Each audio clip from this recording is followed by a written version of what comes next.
guys, this is Christy Paulino and Negosyanteng by Diskonia. I-share ko sa inyo yung aming family business for more than 30 years. Namimili po kami ng palay. So, kilala ang Nueva Ecija bilang Rice Granary of the Philippines.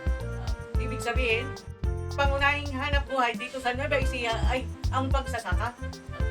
Ang bigas mula sa Nueva Ecija ay pangunahing supplier ng bigas sa buong Pilipinas.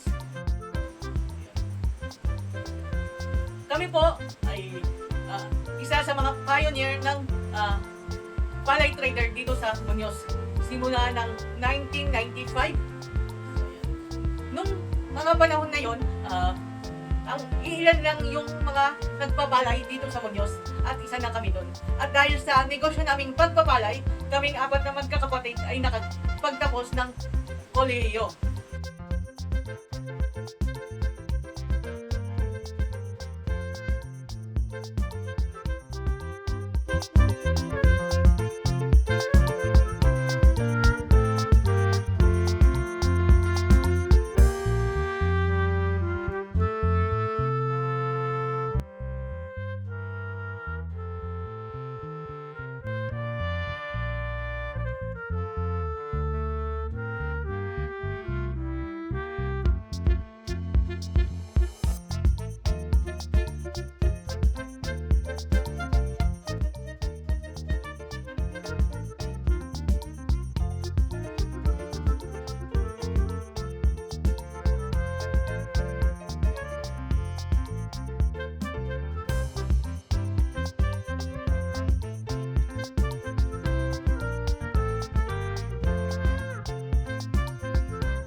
So, bata pa lang kami, yun ang kinagisnan naming hanap buhay ng aming mga magulang.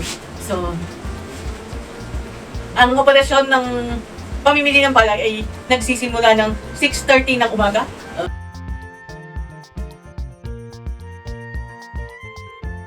6:30 ng umaga, dumadating na yung mga painante namin na nagmumula sa iba't ibang lugar sa Muñoz. Meron diyang sa Verona, Rangayan, San Felipe, San Andres, Canauan at ibang lugar pa. 6:30 ng umaga, sinusundo sila ng pinsan ko na nanggagaling sa Verona. May dala-dala na siyang elk nun. So, umiikot na yun. Pagdating ng 6:30 ng umaga, 6:30 or bago mag 6:30, dapat nandito na sila sa bahay. Magkakarga na ng palay para sa ibibilad nila. Pag nakapagkarga, pwede na silang kumain ng umagahan. Or, habang nagkakarga, merong mga pahinante ding namimili na ng palay. Yun po ang rotation namin. So, karamihan din ng aming nagiging tauhan ay mga pamangkin ng aking nanay. So, may mga tauhan kami na stay in dito sa lugar namin. Dito sila natutulog. At mga sekretary namin ay dito din natutulog sa bahay. May kanya-kanya silang kwarto.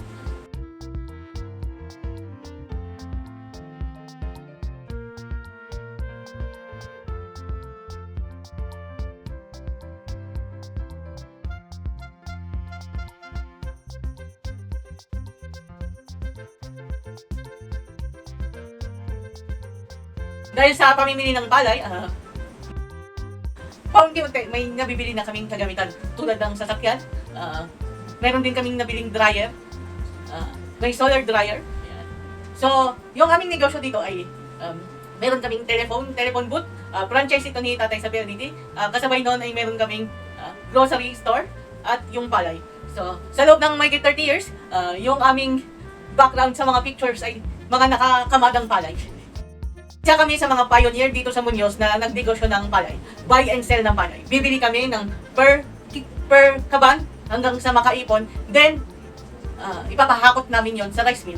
So, ang pagpapalay nun, nagkakatalo po sa klase ng palay, sa presyo ng palay, at sa timbang ng palay. So, every kilo counts. So, the more na mas maganda yung palay mo, the more na mas maputi, mas mataas yung presyo. Dahil nga malapit kami sa bayan, so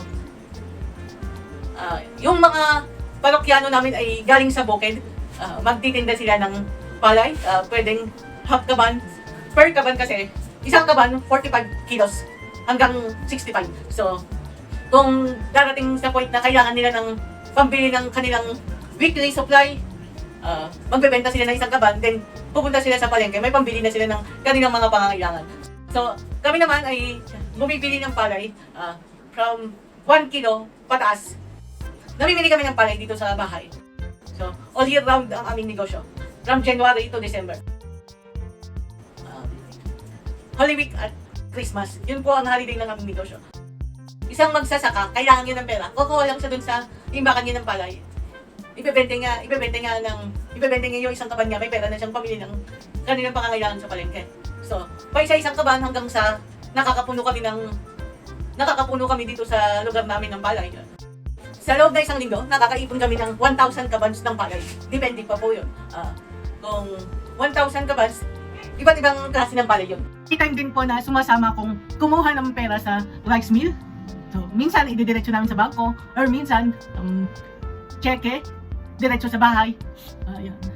Tapos, may time naman na pagka may mga customer na nagpapahakot ng palay, sumasama din po ako sa paghahakot ng palay. Saglit lang, nandun na din naman ako sa sasakyan, minsan sa Saberona, minsan sa Langayan, or dito. Kasi karamihan ng mga tiga dito may buki rin. So, umiikot lang. Siguro isang biyahe, back and forth, tapos discard na ng palay, abutin na isang oras. So, nakapamasyal na. Yan. So, kinalakihan po namin magkakapatid yung ganong buhay na namimili ng palay. Kami, lang kami, nanonood ng TV, maingay sa paligid, may nagkakarga, may nagdidiskarga, may nag-uusap ng Ilocano. Yung usapan po kasi ng Ilocano, kala mo sila nag-aaway, pero hindi sila nag-aaway, kaya lang, yung punto po kasi, yung lakas ng boses, malakas po kasi yung boses ng mga Ilocano eh. Yung ordinary, yung pag-uusap lang, kala mo nag-aaway sila, nagsisigawan na sila. So yun po, kinalakihan din namin na yung mga nagbebenta ng palay dito ay mga parents ng classmate or teachers namin. So yun, kaya madami kaming kakilala. So yun. Negosyo ng pagpapalay, hindi naman po sa lahat ng pagkakataon ay panalo kami. Lalo na kapag tag-ulan. So, may mga factors din po kasi na hindi namin mahindihan yung mga customer. So, tulad yan.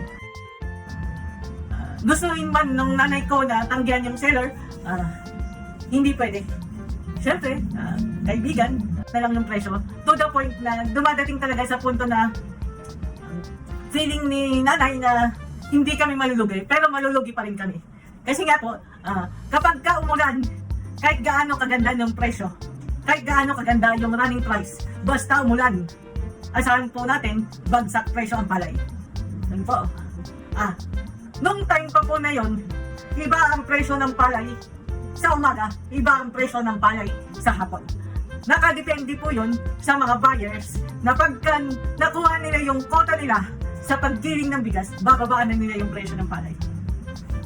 Yun po ang katotohanan ng meron naman, kapag sila nangangailangan ng palay, mataas ang presyo nila.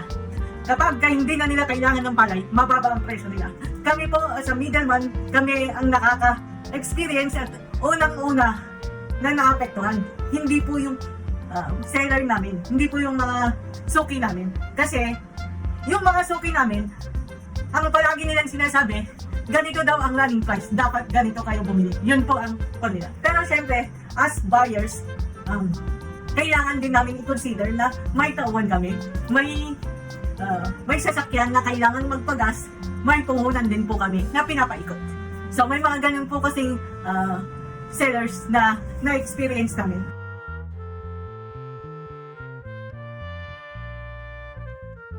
Hanggang sa mulatan po yung negosyo namin, ganun po sila. Hindi na maintindihan na namumuhunan na din po kami. May mga buyers kami sa Pangasinan. May time na may pumupunta sa amin na tiga Pangasinan. May dala silang truck, may dala silang cash. Yun. Pag nagustuhan nila yung palay, makikipag-deal sila. Pag na-deal nila, kukunin nila. Then after matimbang, bayad na. Ayaw po ni tatay na kukunin nila yung palay namin. Tapos the next day ang bayaran. Lalo na kung outsider yung mga bibili. Hindi pwede sa kanya. So gusto niya, kaliwaan. So may mga buyers kasi na tiga Muñoz, okay na, kasi kilala na. Pero pag sa ibang lugar ng gagaling, kaliwaan. May mga buyers naman na makikipag-deal, tapos hintayin mo, hindi naman sila pupunta. Hindi din nila kukunin yung palay mo sa napag-usapang presyo. May mga ganun pong senaryo, kaya umiinit ang ulo nila pati. So, ako po ay palagi dito sa bahay. So dumadating sa point na nagiging kahera din ako. Kahera, kadalasan sumasama ako sa mga sekretary namin na pumupunta ng bangko or may magpapahakot ng palay, sumasama ako. Nakakaikot ako ng bunyos. Kasi nga, wala naman akong gagawin eh. Nandun lang ako sa sasakyan, hihintayin ko lang silang magkarga ng palay, tapos pupunta kami sa truck scale. Yun, bababa ako doon, hanggang sa uwi dito sa bahay. Ganun lang. Isa po yun sa mga childhood memories ko dun sa negosyo namin. Then, dumating din sa point na ako na nagbabayad ng palay kahit tinat akong magsulat.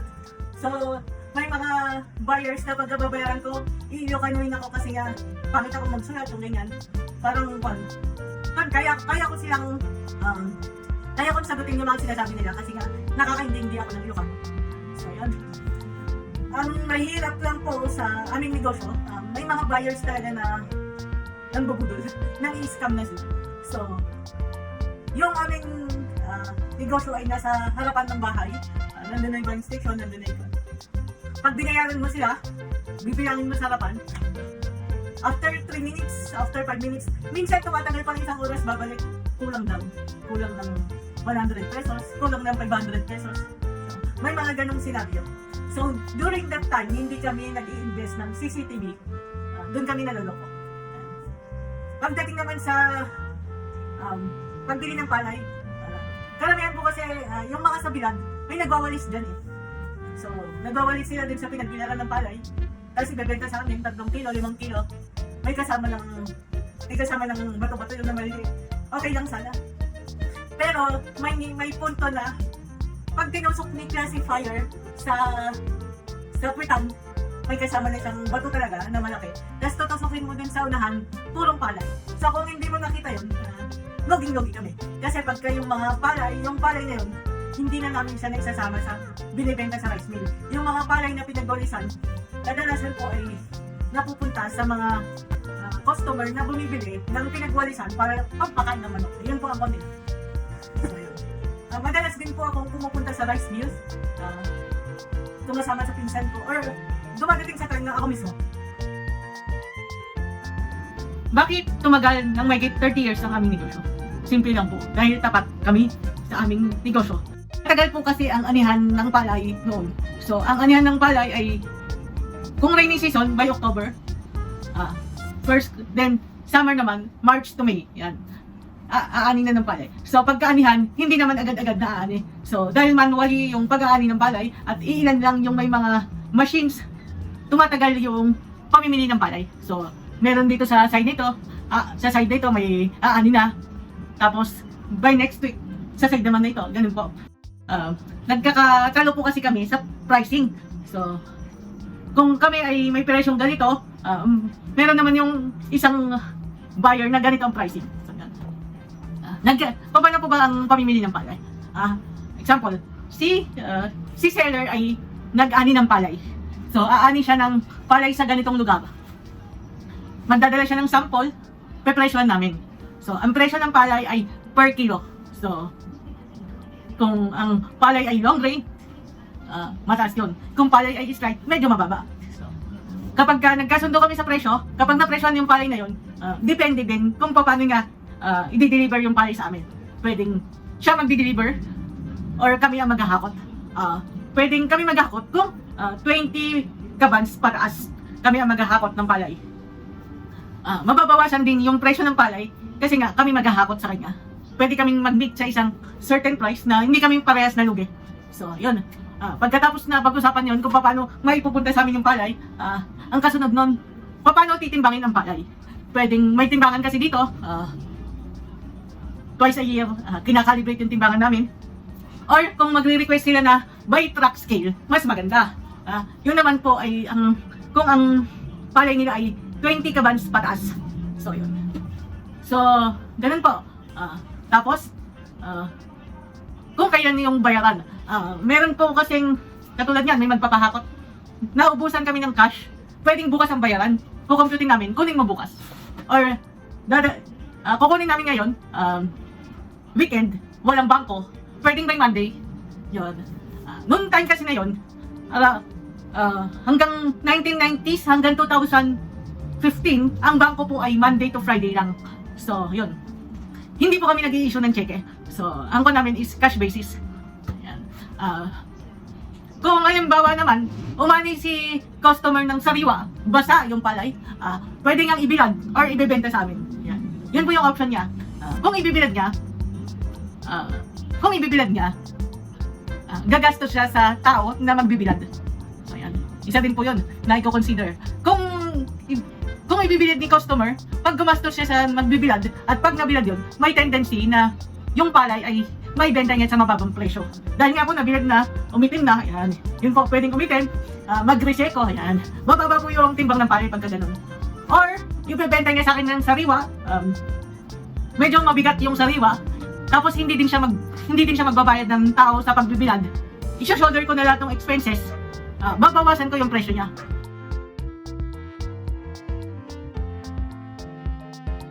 Dumating din po sa time na yung gate nung bahay namin kasi ay hindi siya kompleto nung time na yun. So, dumating si kuya galing sa duty, ng nursing duty niya. Nandun naman na sa ilalim ng upuan yung palay. So, bakit nandun? Eh, kaganda ng pagkamada. So, kinabukasan, pinabilang dun sa classifier yung kamada ng palay. Yun, yung pala, nanakawan na kami ng mahigit 20 kabads, gabi-gabi. So, yan. Na hindi namin nalalaman. Meron din pong instance na dun sa tapat, ba't madilim?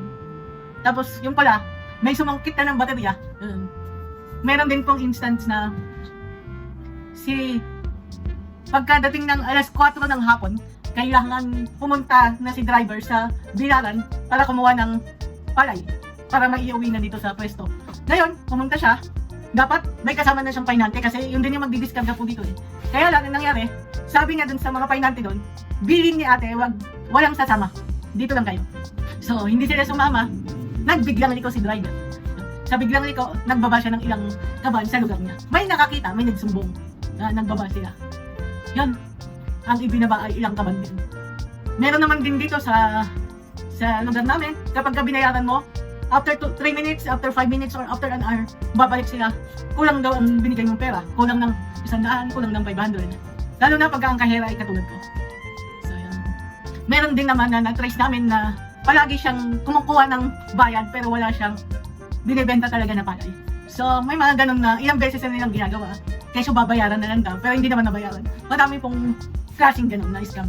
So, lahat po yun sa loob ng mahigit 30 years ay aming napagtagumpayan. So, pikit mata na lang namin kasi nga yung negosyo ay ganun. May nanloloko talaga. So, yun. Yun ang kwento ng aming 30 years sa pamimili ng palay. So, maraming salamat po sa lahat ng mga naging customer namin, sa mga naging repeat seller sa amin. Maraming salamat po. Sa mga nagtitiwala, sa mga naging pahinante, naging classifier, sa mga naging sekretarya ng Paulino Palay Buying Station, maraming salamat po.